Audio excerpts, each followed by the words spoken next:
एक वन प्रदेश में एक बहुत बड़ा तालाब था। हर प्रकार के जीवों के लिए उसमें भोजन सामग्री होने के कारण वहाँ नाना प्रकार के जीव, पक्षी, मछलियाँ, कछुए और केकड़े निवास करते थे। पास में ही बगुला रहता था, जिसे परिश्रम करना बिल्कुल अच्छा नहीं लगता था। उसकी आंखें भी कमज़ोर थीं। मछलियाँ पकड़ने के लिए तो मेहनत करनी पड़ती है, जो उसे खलती थी, इसलिए आलस के मारे वह प्रायः भूखा ही रहता।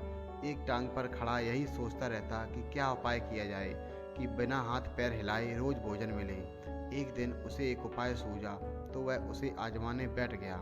बगुला तालाब के किनारे खड़ा हो गया और आंखों से आंसू बहाने लगा।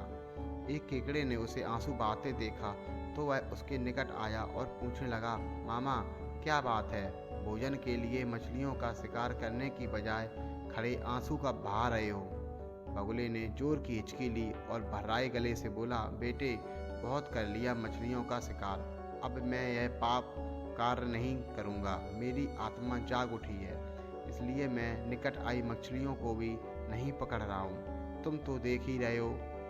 केकड़ा बोला, मामा, शिकार नहीं करोगे, कुछ खाओगे नहीं तो मर नहीं जाओगे? बगुले ने एक और हिचकी ली। ऐसे जीवन का नष्ट होना ही अच्छा है बेटे।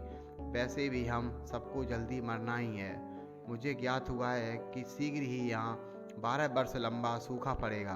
बगुले ने केकड़े को बताया कि यह बात उसे एक त्रिकालदर्शी महात्मा ने बताई है, जिसकी भविष्यवाणी कभी गलत नहीं होती। केकड़े ने जाकर सबको बताया कि कैसे बगुले ने बलिदान व भक्ति का मार्ग अपना लिया है और सूखा पड़ने वाला है। उस तालाब के सारे जीव, मछलियाँ, कछुए, केकड़े, बतख व सारस आदि दौड़े दौड़े बगुले के पास आए और बोले, भगत मामा, अब तुम ही हमें कोई बचाव का रास्ता बताओ, अपनी अकल लड़ाओ। तुम तो महाज्ञानी ही बन ही गए हो।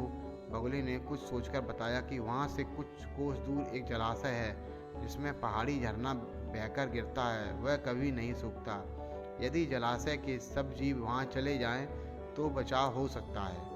अब समस्या यह थी कि वहाँ तक जाए कैसे जाए। बगुले भगत ने यह समस्या भी सुलझा दी। मैं तुम्हें एक एक करके अपनी पीठ पर बैठाकर वहाँ तक पहुँचाऊँगा, क्योंकि अब मेरा सारा शेष जीवन दूसरों की सेवा करने में ही तो है। सभी जीवों ने गदगद होकर बगुला भगत जी के जय जय के नारे लगाए। अब बगुला भगत के पौ बारह हो गई। वह रोज एक जीव को अपनी पीठ पर बैठाकर ले जाता और कुछ दूर ले जाकर उसे चट्टान के पास जाकर उसे उस पर पटक कर मार डालता और खा जाता। कभी मूड हुआ तो भगत जी 2 फेरे भी लगा देते और 2 जीवों को चट कर जाते। तालाब में जानवरों की संख्या घटने लगी।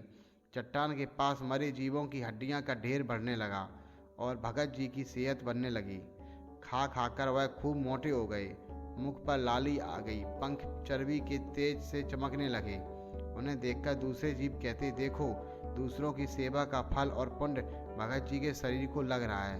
बगुला भगत मन ही मन खूब सोचता। वह सोचता कि देखो, दुनिया में कैसे कैसे मूर्ख जीव पड़े हैं, जो सबका विश्वास कर लेते हैं। ऐसे मूर्खों की दुनिया में थोड़ी चालाकी से काम लिया जाए तो मज़े ही मज़े हैं। बिना हाथ पैर हिलाए खूब दावत उड़ाई जा सकती है।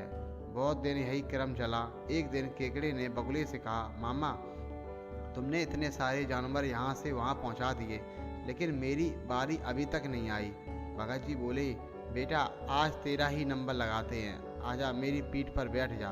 केकड़ा खुश होकर बगुले की पीठ पर बैठ गया। जब वह चट्टान के निकट पहुंचा तो वहां हड्डियों का पहाड़ देख केकड़े का मन ठनका। वह हकलाया, यहाँ हड्डियों का ढेर कैसा है? वह जलाशय कितनी दूर है मामा?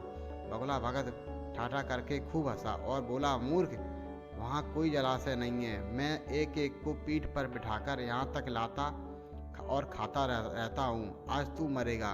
केकड़ा सारी बात समझ गया। वह सिर उठा, परंतु उसने हिम्मत न हारी और तुरंत अपने पंजों से को आगे बढ़ाकर उसने दुष्ट बगले की गर्दन दबा दी। तब तक दबाए रखी जब तक उसके प्राण पखेरु न उड़ गए। फिर केकड़ा बगुले भगत पर कटा सिर लेकर तालाब लौटा और सारे जीवों को सच्चाई बता दी कि कैसे दुष्ट बगुला भगत उन्हें धोखा देता रहा। सीख: इस कहानी से हमें ये सीख मिलती है कि किसी की भी बातों पर आंखें मूंदकर विश्वास नहीं करना चाहिए। मुसीबत में धीरज व बुद्धिमानी से कार्य करना चाहिए। दोस्तों, आज की कहानी आपको कैसी लगी कमेंट्स बॉक्स में ज़रूर बताएं।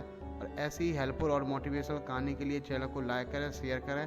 और अगर आप हमारे चैनल पर पहली बार आए हैं तो प्लीज़ चैनल को सब्सक्राइब ज़रूर करें। मिलते हैं नई कहानी में। Okay, bye.